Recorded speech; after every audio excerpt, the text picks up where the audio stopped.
Pat Christenson, the king of Las Vegas. How you doing, sir? Good. How are you? Doing great. Thanks for coming on the show. Sure. Now, I know we've got a lot of history that we've had over this summer in terms of this Smith documentary that we're working on and your Etched in Stone series. We're going to hit on all that, but let's start at the very beginning. Oak Creek High School, back in the day, never was a state placer, but ended up wrestling at Wisconsin. Tell me about your journey to Madison. Well, like a lot of your listeners, I was an obsessed high school wrestler. I lived and breathed wrestling. My senior year, I went to state my sophomore, junior year. My senior year, I was 27-0, had 21 pins, and lost in the semifinal sectional to a sophomore. I had literally pinned his brother the year before in the sectional finals. So that ended my high school career. Single elimination back then. Single elimination. It was a sectional. You had regional sectionals, and the winner, first and that was actually just first from the sectional. That sectional went to the state tournament. So I didn't go. Had you already planned on wrestling in college at that point? Oh yeah. I mean, I was a huge Michigan State fan. I went to their the camps in the summer. Grady Penninger, Doug Bluebow, Terry McCann. I remember all of those guys. Much like Mark Torello, when I interviewed Mark, he talked about a notebook. I was the same way. I was just obsessed with everything. But I wasn't after. Not going. I never placed in a state tournament. In my senior year, I didn't even go. Fortunately, my wrestling coach reached out to Dwayne Clevin, who was just starting up the wrestling program. He took me. This was my recruiting trip. I got on the Badger bus lines at 7 a.m. Got there around 8:15 or so. Can't even remember who picked me up at the bus lines. We walked around campus. I remember having lunch at the Brat House. Russ Hellickson and Dwayne, they had me at hello. So whatever they were going to do, I was all in. But what they basically offered me is as to walk on, which I did. And then they shipped me back the same day. I think I caught the 5 o'clock bus back to Milwaukee. So that was my recruiting trips. You hear about and again, I coached at UNLV, so I got into the recruiting, and you see all of what happens today on recruiting trips. Well, mine was really modest. But no, I walked on at Wisconsin, and fortunately, it was about the timing was perfect. Why do you say that? Well, you look at Dwayne Clevin, who the year before had taken the job, and he'd hired Russ Hellickson. The two of them had just completely different visions, probably even unreasonable visions, considering where the program was at the time. I cover a lot of this in Lee Kemp's story. I do in the magazine, in the storybook, I do almost a page on Dwayne Clevin and Russ. And you look at, he came in that year, they completely changed the culture. They started scheduling Oklahoma State. We weren't even wrestling Iowa at the time. We were in the Big Ten and weren't wrestling Iowa. So we went from really state competitive team to a team that now had everybody in the top 5 on their wrestling schedule. And the first year wasn't good, but if you look back at that history, I got there in 72. Lee Kemp got there in 74. Jack Reinwan, Jimmy Haynes were both 72 recruits. And I know neither of them got full rides either. They probably got more than I did. Jimmy was a state champ. I think Jack was a state champ too.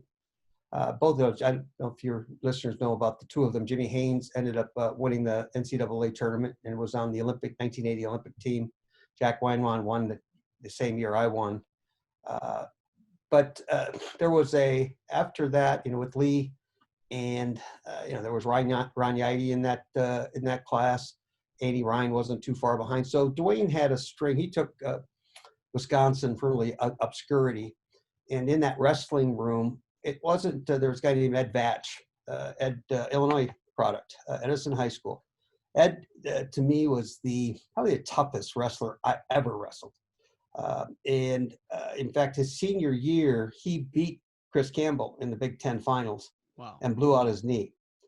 History might have changed a little bit if he would have had a chance to wrestle in the national tournament that year.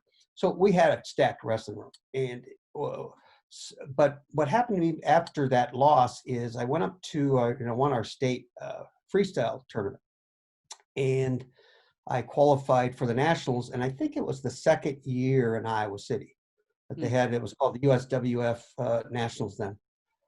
And I just trained really hard. I ended up runner-up in that tournament and lost to Joe Carr in the finals. And there's a whole slew there's a great storyline of the number of times Joe and I met throughout college. Actually, the junior and senior year, my junior year, we were in the Midlands. We wrestled each other. It was a 6-6 refs decision. He won for consolation. That year, my junior year, Stan Desick, Carl Adams, Larry Zilberberg, Shallis, they're all in the tournament. So the fact that we were third and fourth, who knows how that happened. My senior year in the Midlands, we tied 6-6 refs decision. I beat him for third. And then we'll get to the national tournament later. But anyway, so I walked on and I had a lot of confidence after competing really well at the high school wrestling tournament. So really, I didn't realize that Wisconsin was not even on the map before that time until those coaches got there. Yeah, I tell a story about, I think Dwayne had a total budget of $85,000 or something. His salary was $11,000. They didn't even have the money, if you qualified to go to the NCAA tournament, to send you. You had to raise the money. So it was literally worse than obscurity. They were better than sixth in the Big Ten ever before. And there were a couple of years we were ranked second in the country. And we tied Iowa, my senior year, we tied Iowa 17-17 both years. One year they caught us at the end, one year we caught them. So it came from obscurity to a very, very competitive team. What was your reaction the first time you watched the great Lee Kemp wrestle in the Badger room? He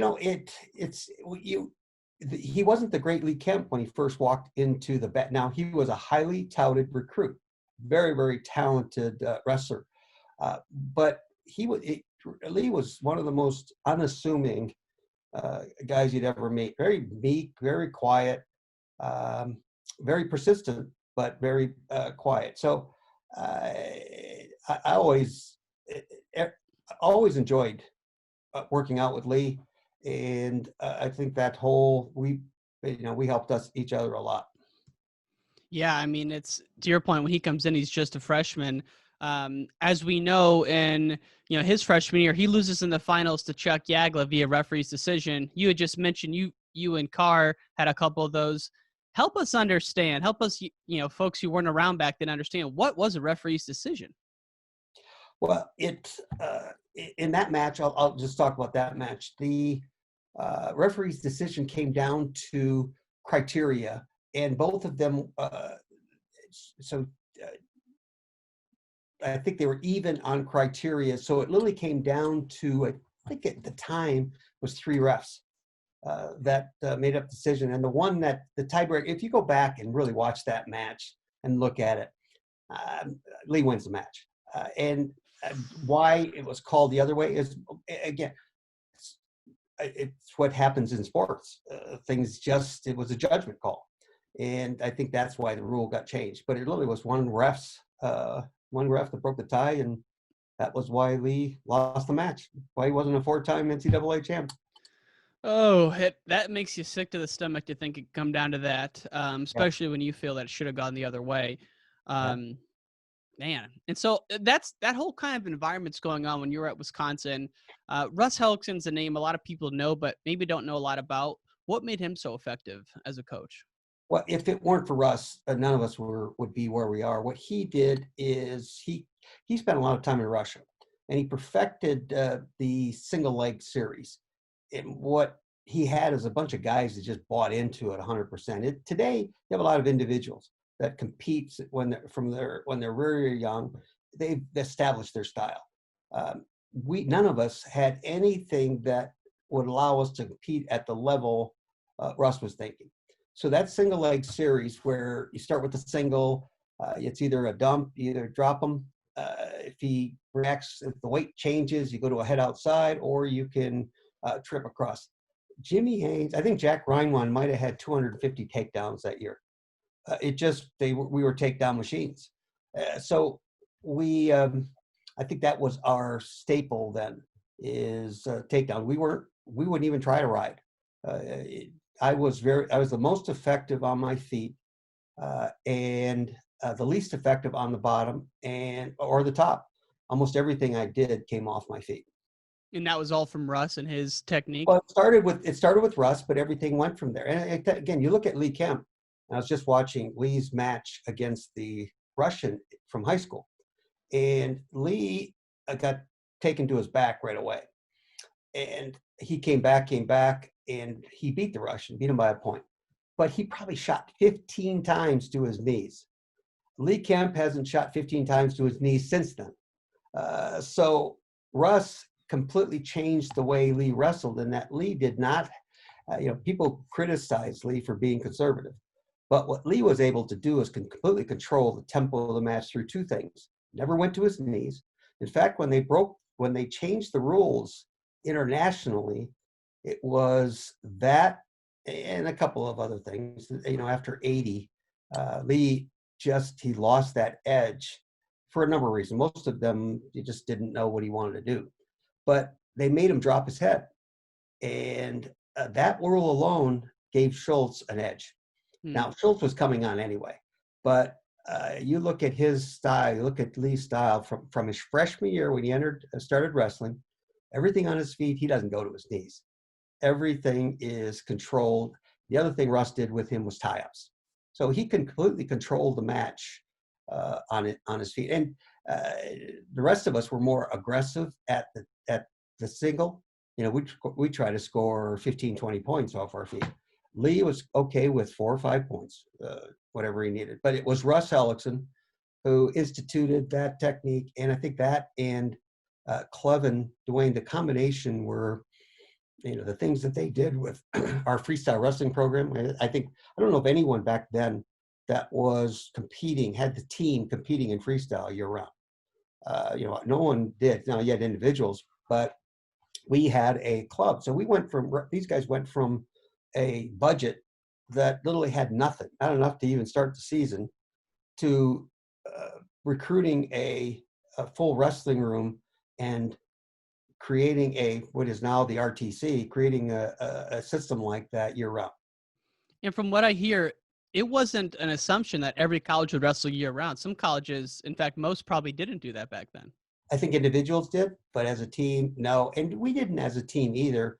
But quite frankly, the best kids did. They were always wrestling freestyle year round, and then they would go back home and they'd wrestle, with the summer programs. But we always went to international wrestling. With what is the U.S. Open? We'd always go to that after the season. And we have a guy like Jimmy Haynes in his senior year. I mean, these guys, probably more than me, because I decided not to compete after my senior year. Guys like Haynes, who was on that 80 Olympic team, he could have been a medalist. And it all started with he was a 95 pounder state champ from Arcadia, Wisconsin. And he barely got big enough his senior year to be a 118 pounder. But he was, Wow. again, Jack Reinwan, Jimmy Haynes were technical machines on their feet. Mm. Man, I had no idea about the history of that Wisconsin program. And so this again, this is the environment you're in. Your senior year, you get to nationals unseeded. First round, you knock off the number 2 seed. What do you remember about that one? Well, my senior I went to the NCAA tournament. My freshman, sophomore, junior year. Mm-hmm. Fourth Big Ten my freshman year. Third my sophomore, junior year. I always ran into Larry Zilberberg my junior year and senior year. I always ran into Larry Zilberberg. Uh, I beat Larry once, tied him once in the Midlands, lost on a ref decision. I think he probably beat me 3 other times. But my senior year, I had beat everybody in that tournament. I beat Joe Carr. I beat Wagaman. I beat Powell. I had not wrestled Vallejo, who I was the second seed, who I wrestled first, but I wrestled him in the World Camp that summer. And I was pretty confident I could beat him. So I was kind of surprised. I had 4 losses that I didn't get seeded. Someone told me, I didn't think I'd get seeded, maybe a 3rd or 4th seed, but I beat everybody that got seeded. I beat the 1st seed, 2nd seed, 3rd seed, and the 4th seed in What? the tournament and was not seeded. So it appears like that I just had a good tournament, and I did. I had a real good tournament because I didn't win as consistent as someone like Kemp did. But my senior year, I was on a tear until in fact, I had 1 loss to Zilberberg in the Midlands. Going into the Iowa and Iowa State, I ended up losing to Powell and Wagaman in dual meets. Mm. And then I lost to Zilberberg in the semifinals of the Big Ten. So those are my 4 losses going into the tournament. But I beat everybody else during the year. In fact, I beat Carl Adams that year in the Northern Open. So someone told me that Gable got caught. Then the Big Ten, he had a Big Ten representative in the seating meeting. Someone told me that Gable got stuck in the elevator. He was our seating guy. And that's why Jack Reinwan, who won it that year, I think was seated 6th. So, again, none of that. There's no way I didn't warrant a seed in that tournament. But I'll never forget when Clevin came up to me, our coach, and said, he started to tell everybody about seeds, and he kind of looked at me really gloomy. He goes, you didn't get a seed. And I go, what? I didn't get a seed? And he goes, I said, who do I have? He said, you got Vallejo. And I don't want to say this arrogantly, but I said, well, then I've got the 2nd seed because I'm not going to lose to Vallejo. So, so in that first match, when I wrestled him, I took him to his back twice, and he screamed or something. The ref stopped it, and finally, on the third time, the ref scored it, and I ended up getting 4 points, and I just beat him soundly. So I ended up with the 2nd seed. But that's how I got to the semifinal match, and again, wrestling Joe Carr. Yeah. So Joe beats me high school for the national title. In my junior year, he beats me in the Midlands. I beat him in the Midlands my senior year. I go in the first move again in that semifinal match. Joe takes me to my back with the exact same move I took him to his back in the Midlands semifinals. Almost like he did it in spite of me, although he wasn't that kind of guy at all. But I'm on my back. He gets 4 points, takes me down again. I am down 7-2 before I do what even hit me. So we wrestle. We are going live, and I think I had him on. He had 2 stalling calls against him, probably 30 seconds left in the match. All I was trying to do was push him to get a stall and go into overtime because he was wearing down. And fortunately, I remember his brother on the Fletcher car was his brother. Remember on the sidelines saying, "Joe, shoot." Well, he shot. Well, I headlocked him, and as time ran out, I beat him. So that's how my match. I was telling Nate that story. He's on the Hall of Fame board with me. But you couldn't have had and that summer in the world camp, I've never wrestled anyone in the room. In fact, I wrestled Gable in the room that year. He wasn't as tough as Joe Carr. Uh, Joe was as physical a wrestler as I'd ever wrestled. So I got into the finals and I beat Wagaman. I was confident I could beat Wagaman. My toughest match was Joe Carr. What made him so tough? He had a physicality. He was like an explosive Lee Kemp. He would, that head, wherever you move, that head would get there first. So after workouts, my face felt like I just washed it with a Brillo pad. He just, and it's not just his hair, it was his head. He followed you everywhere, and everything was from his feet too. He didn't, all of our singles, neither of us, I didn't go to my knees, he didn't go to his knees. So you literally tie-ups and really physical stuff on your feet. So Joe was as physical a wrestler as I've ever wrestled. So a lot of snatch singles back then with a lot of guys not hitting their knees. Well, they were setup singles. You kind of inside tie-ups and no knees. Yeah. Okay. Did we go to our knees? Yeah, here and there. But everything started from your feet and the single leg. My senior year, I started doing, a high crotch here and there, but almost everybody on our team, almost everybody that won on our team was the start of a single leg. And so looking back now, knowing that you battled through those rounds and you didn't get seeded, even though you thought you should have, what's your fondest memory of that national tournament there in '76? Everything. I left again. My goal was just to be an All-American. I was so depressed after my great start and the 3 losses in a row, that I said, I just want to come out of this, my college career, with something. I wasn't even an All-American yet. So I remember leaving Chicago, where we flew out of, and it was cold. I'll tell you, the best thing that happened to me was in Tucson. Boy, that's 70-degree weather, like a new lease on life. And I just relaxed and focused. And that's, it took one match at a time and focused on the match. And again, there's not, obviously beating Carr in the semis was the highlight, but that whole tournament was just a highlight. And were you guys sucking pretty hard weight back then to get to your weight, or were you feeling Not good? really. No, I don't think any of us were sucking weight. I was 67 pounder. Beginning of the season, I was started at 80. Oh. But during the season, I was about 73, 74. So I dropped maybe 6-7 pounds. So I didn't, and Jack and Lee, yeah, but nothing, and certainly not like a Barry Davis or some of the, even Rich Lowinger, who was our first national champ. He started at 180, and because he couldn't beat Jared Hubbard from Michigan, he cut to 42.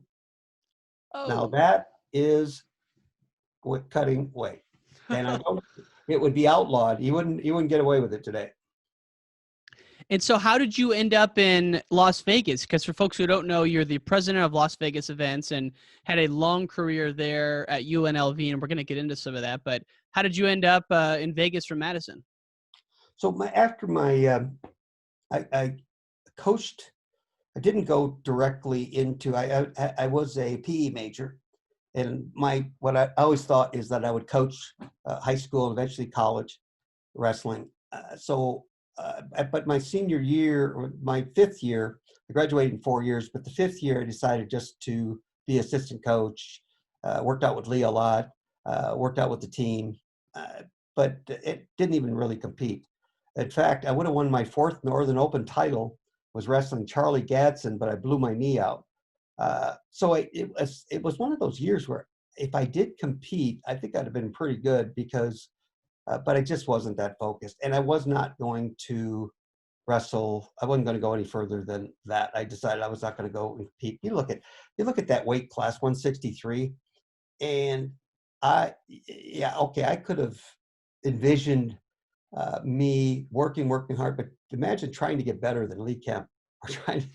So I saw the writing on the wall, the wrestlers, and I didn't really. My goal was never to be an Olympic champ; it was to be an NCAA champ. So I coached at a high school outside of out of Madison, Wanakee High School for 3 years. We did pretty well. We had 1 year where we were runner up in the state, had a state champion, had a kid that should have been a state champ. But high school, it wasn't so much the coaching. Being a PE teacher wasn't, again, you don't know what you're going to want to do. You think that's what you're going to want to do. Well, that's not what I wanted to do. So I wrote letters to 10 warm weathered schools. The quality of I'd hope that I wrote letters to Oklahoma State, because they were warmer than Iowa and Iowa State. Iowa and Iowa State, first of all, they had plenty of, they didn't need me. But actually took a trip down to LSU. Larry Shakatano was the coach then. I was all ready to go to LSU. Offered me like $8,500 stipend to be a graduate assistant. 2 weeks before that, a guy named Dennis Finfrock, who had just started the UNLV wrestling program the year before, he had been recruiting me, but it just didn't, Las Vegas just didn't seem like the right fit. Well, if chance and happenstance, Mark uses that phrase all the time throughout his, in fact, you look at his career, it's chance and happenstance. A series of moves at UNLV opened up an event coordinating position. And Dennis was the assistant AD and the wrestling coach. So he offered me the event coordinating job. But what he said is, yeah, that's your job, but really you're the assistant wrestling coach. So I came on, and the event coordinating job was one in which UNLV played their basketball games at the convention center then, 7,000 seat venue, and their football games at the stadium, which was managed by the convention center. My job was to manage the event, hire the ushers, ticket takers, do the ticket office, parking. That was my job on game day and throughout the week to get it organized. But I was the assistant wrestling coach. Mark Torella was the head coach at the time. So I joined Mark, and we had Billy Rosado, who was on the 80 Olympic team. Not the 80 Olympic team, I think it was the 76 Olympic team. We had Tim Jeffries from ASU, an All-American, Mike Abrams, an All-American from Michigan. So we had a stacked coaching staff. We really couldn't get UNLV to support it the way it needed to be supported to go to the next level. So now that's why I came out here. I came out here to be the assistant wrestling coach and event coordinator. It's interesting now knowing how, ambitious you've been, how successful in business you've been, that I couldn't imagine you as a PE teacher, to your point. And was it something where you just didn't really even imagine leaving Wisconsin before that? And kind of looking back now, it was easy to leave Wisconsin. It was cold there. You just hated the cold. Oh, again, I was ready for a change. I just wanted something different. Maybe not been so much Wisconsin. It was just something different. I didn't know what it was. I thought it would be in kinesiology or exercise physiology, quite frankly. I thought I'd kind of follow that path and stay with athletics. But this other, the event coordinating job, when UNLV, they gave Mark a choice to go out and be a full-time fundraiser. We were really, the university was in bad shape financially. And Mark said, listen, guys, if you guys can fund the program, great, I'll coach. But he turned down it the other way. So they dropped the program. Unfortunately, Dennis Finfrock became the director of Thomas and Mack Center, which was a new 18,000 seat arena that would open up in the fall of '83. So he asked me to come on and be the assistant for that venue. So if you want to look at what I appreciate is the title of your podcast and how wrestling changed your life. Well, you think about it. The reason Dennis was recruiting me is he watched me win the title in Tucson. And same thing with Mark. He followed his career. That's why Mark was out there. So without that, I don't end up in Vegas.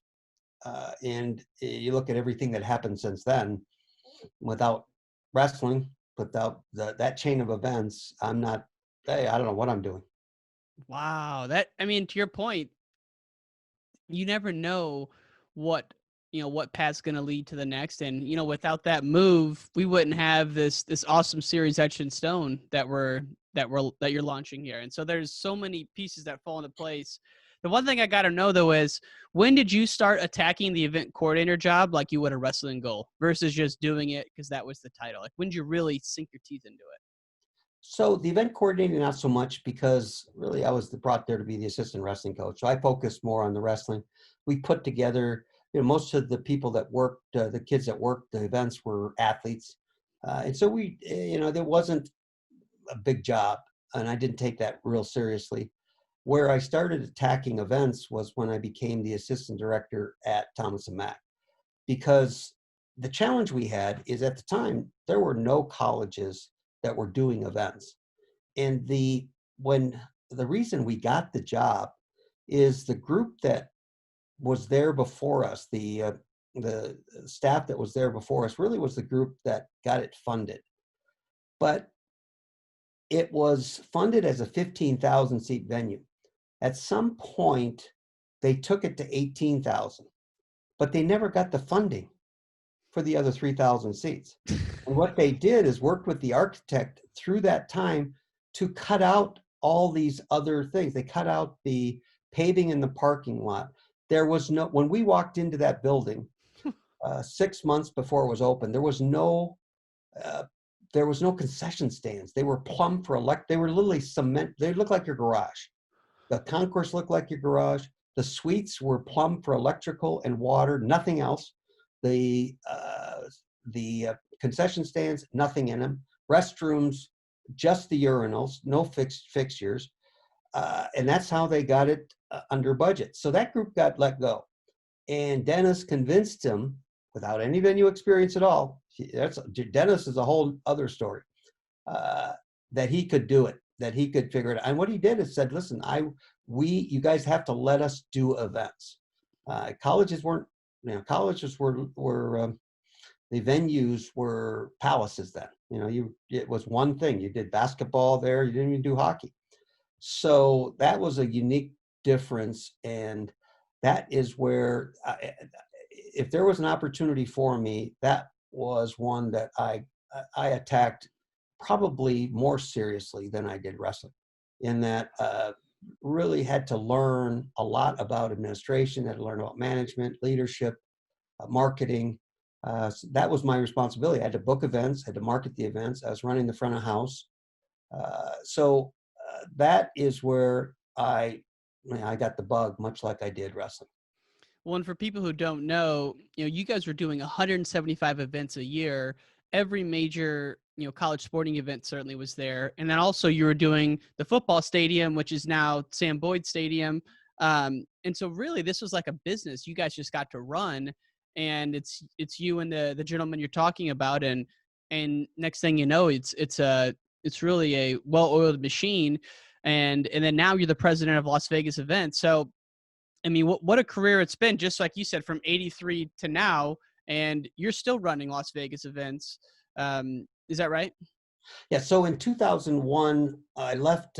I got offered the position at Las Vegas Events. I went from managing the Thomas and Mack, the stadium, and we built the Cox Pavilion, to Las Vegas Events. The Las Vegas Events is a private nonprofit group whose board is the movers and shakers, mostly from the hotel industry. But the job is to secure events for Las Vegas. So that's where I went from running a venue to Las Vegas Events. And, the National Finals Rodeo is our biggest event. We produce the National Finals Rodeo. But, we've secured the NBA Summer League. We have the biggest music festival in the country, EDC. It's over 400,000 kids. Life is Beautiful. So we do about 40 events, or have secured 40 events a year that are still here. Rock and Roll Marathon on the Strip. that is really what we do. Is our group, we have 15 employees, produce the NFR. We produce the World Cup jumping dressage, but for the most part, we're bringing events to the destination. And I'm a big fight fan, Pat. You're living in Las Vegas all these years. Have you ever been to a big boxing match or a big UFC event out there in Vegas? So when I got here in '80, Dennis also had a company called Pimco, and what he would do is hire all the football players and athletes to be the ushers at the fights. So not only have I been to a fight, I've been to every fight. I mean, Hagler, Leonard, Hearns, Oh, uh, and what we would do is you get the whole fight. Not only was I at the fight, I was ringside. I mean, that's what we do. So from even the events in the pavilion where these guys were cutting their teeth, the Hearns and Leonard, they'd all start in, there's a 3,000, 4,000 seat venue. In fact, Mark talks in his podcast about the Las Vegas Invitational made a home at Caesars for 1 year, was on ESPN and everything in that same venue.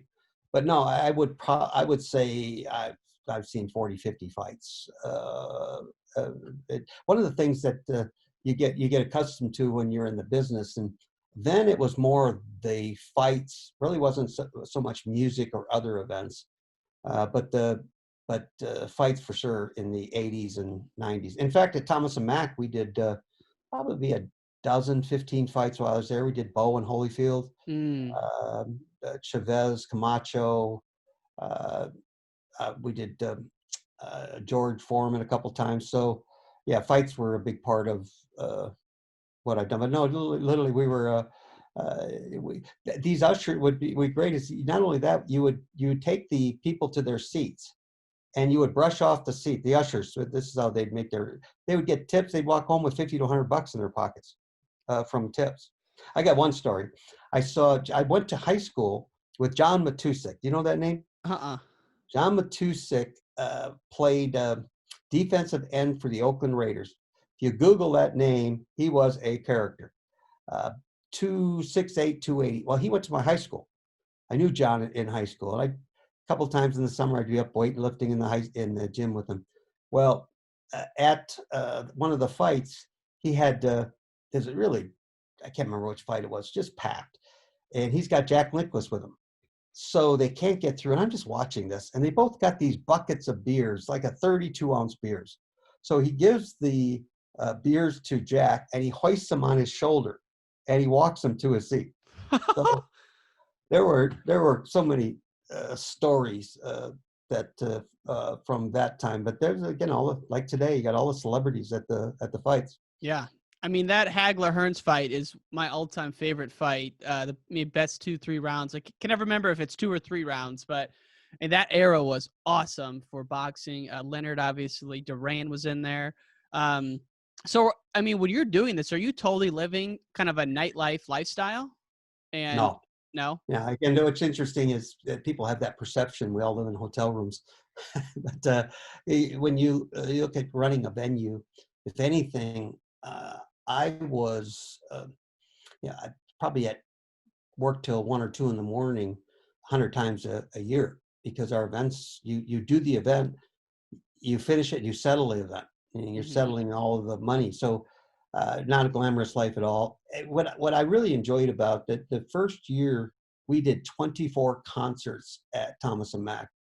Van Halen, Rush, Lionel Richie, Kenny and Dolly, Willie and Waylon, you name it, we were doing them. So it wasn't so much the thrill of getting to see them. I'm a big live music fan, but it was that you were responsible for doing that event. Every one of those events was really satisfying. It was fun, not only to do the event, but to generate the kind of money we were generating for the university, which was by, I think, the 5th year, we finished the venue, finished the concourse, finished the concession stands. We sold all the suites, but you had to finish the suite yourself. So if you bought that suite, you literally it would be like buying an empty lot and having to build your house. Paved lot, so we finished that. By the year I left, there were actually the year I took the job, like 5 years, we literally had $4 or $5 million in the bank on top of the improvements. So those 175 events, especially the National Finals Rodeo and the money it generated for the venue, really were critical to its success. Who would ever think that a college, one of their revenue streams is doing concerts at their events? That seems like a no-brainer now, but very innovative at the time. No, again, it was out of absolute, it would never have happened. The university never would have allowed it, except they were looking, they had nowhere to turn. Just They, dire straits. the state wasn't going to give them any money. They didn't have money. We started with 6 employees. They didn't have money to pay us. We had to generate that money. So talk about motivation. If you don't do an event, you don't get paid. And we were all on interim contracts. They didn't believe we could do it. You know, we were 2 wrestling guys. we were probably the 2 most second guest people in the city at the time. Wow, but it painted it for the university. They stayed off our backs for good after those first 2 years because they could not afford not to. They didn't have anywhere to turn to generate the dollars to complete the venue or even operate.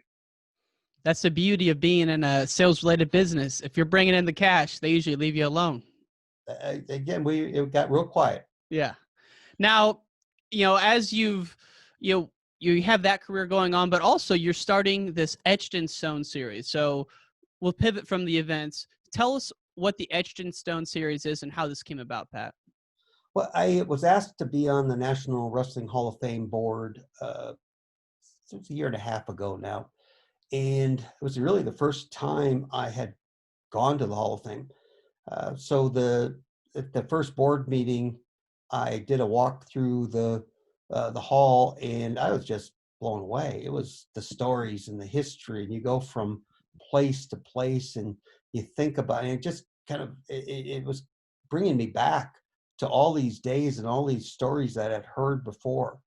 And I had I'd written my own book on live music. Rock Vegas. So I kind of had an idea of storytelling, and we had started a podcast at Las Vegas events for the NFR. It's called NFR Extra. So I understood that world just enough to know there was an opportunity to tell stories. And so I approached the board about a concept that would, similar to the very same thing you're doing. It's funny how we were congruently doing the same thing. It is. But the concept would be twofold. One, to tell these stories more concisely. They not just to interview someone, but to take a deeper dive and interview all of the people in their lives around them and tell their story very, very concisely. Yet in a way that fans would enjoy the stories. If you look back, I remember I was at dinner with Rich Bender, head of USA Wrestling, Stan Desick, and I asked him, "What's the last wrestling book you've read? What's what book?" They all kind of gave me a blank stare. Well, the problem, and this isn't just wrestling, it's our culture. It is too expensive. If you're going to do a documentary that's going to get on Netflix or anywhere, you're looking at $250,000 to $1 million. Mm-hmm. So the time consumption, the investment, it just made it completely impossible to get these stories told. Well, I started to do some homework on the cost, what it would cost to produce the podcast, the way I was thinking it. And the concept was to do the interviews and to produce it like a 30 for 30, where you're bringing other people into the story. You're not just interviewing one-on-one with one person. You're bringing others, and it's all pre-produced. So the started to understand more and more of the different pieces of that, and it kind of came together in that. Here's how we do it. I think the budget for each podcast is no more than $10,000. So instead of raising $250,000 per distinguished member, it's 10,000. And so thought, well, I think the board was they kind of looked at me, I think like the people looked at Dennis and I when the Open Thomas and Mack Center. Yes. It's like, yeah, okay. So the first two, I said, listen, I will produce the first two episodes myself because I realized this is even a question mark to me. So let me do the first two episodes. And so I chose two people. Uh, One, again, chance and happenstance. Both of them happened to be in Vegas for the Las Vegas Invitational at a time, so I knew I could interview him. But Mark was running it, and Lee was there because his son Adam was wrestling, and that's during the NFR. So but again, I wrestled with Lee, so I knew Lee very well, and I was coached with Mark, so I knew them both. So I said, guys, you're going to be the first two etched in stone. We're eventually, the vision is to do stories on every distinguished member and archive these stories and and share them with the wrestling world because I knew both of their stories were intriguing, but until I got into them, I really didn't know how intriguing they were. And that is, to me, what fans are going to appreciate most about Etched in Stone is each of these two are 3 episodes. Then we have yours with Dan Gable, which is very similar to the other two. You did it very similar to the way, actually, it's the same format. So Exact same. Yeah. Etched in Stone is going to give wrestling fans an opportunity to look at a wrestler's perspective of stories. And as you listen to these, and we created a storybook for them too. Mark's storybook is about 32 pages. Lee's storybook's probably going to be 50 pages. And it's going to include videos. So you, instead of us telling you the story about his match with Dan Gable, you can see it. You can link onto it. Instead of telling you the story about his match with the Russian in high school, we've got the match. So it's a very interactive, very interesting way to hear about these legends. So so Mark's interview. Mark is first, Lee is second, and then the series continues with Dan Gable, which you produced, and then the Smiths, which you're producing also. So that's the concept. Is as we move forward, we're already working on the second season. This season, it will launch the first episode next Tuesday. That'll be Torella. And they're somewhat sequenced by, well, they're sequenced by chronologically. So Mark's each of them will start off with how they got into it. It's so interesting. How many times have you heard that a wrestler wasn't interested in wrestling? He wanted to play basketball first. Well, that's both of these guys. They both were going to be basketball players, but they ended up being wrestlers. So you'll see the first parts of their lives mostly through state. Then you get through college and international, and then the third episode is really more about their career and wraps it up. But episode launches every week on Tuesday. Mark's is 3 episodes. Lee's 3 episodes. Dan's, I think, is 2. And then the Smiths. So that will go till, I believe, mid-February. And we're now working with, in fact, if there are fans out there that have writing skills and are wrestlers, Pat at LasVegasEvents.com. Give me a jingle. It's really to me what will make this series unique is the format, in that it's affordable. So we can tell all these stories. That it is the storybook is going to bring this to life, and that you'll be able to see and envision their history. But as you follow along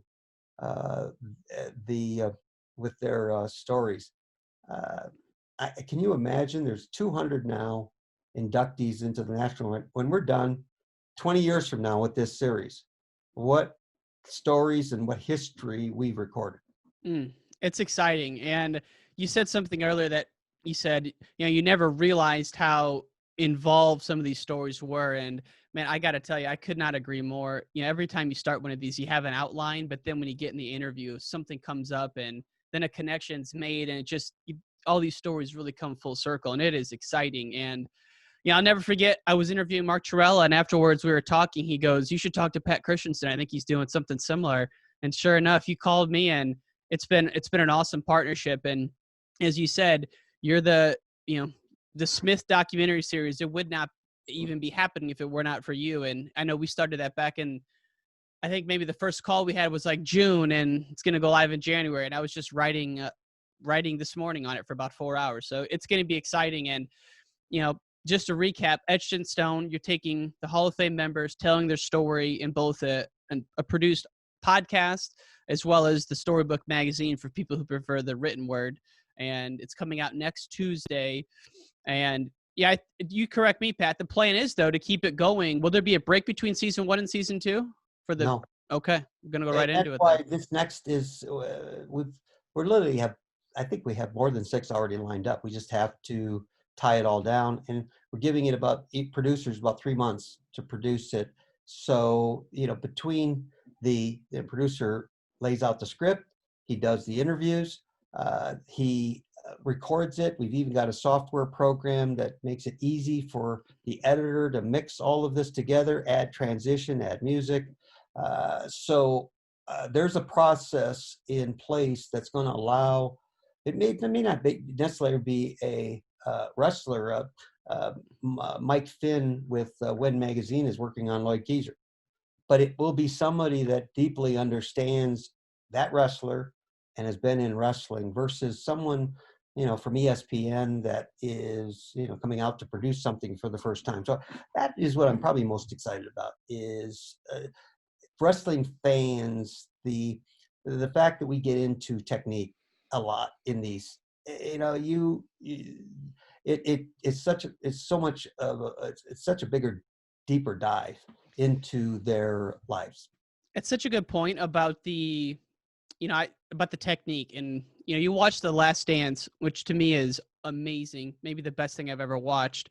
But to a true basketball fan, they probably want to see a little bit more of the shooting and the technique and so on and so forth. And so, as we're producing these audio documentaries now, I'm always torn between how much do you put in, how much do you don't put in that's technical. But I mean, obviously the main audience are wrestlers, which is good. But, my hope is always that someone who's maybe never wrestled hears it and that catches them as well, because these stories are engrossing.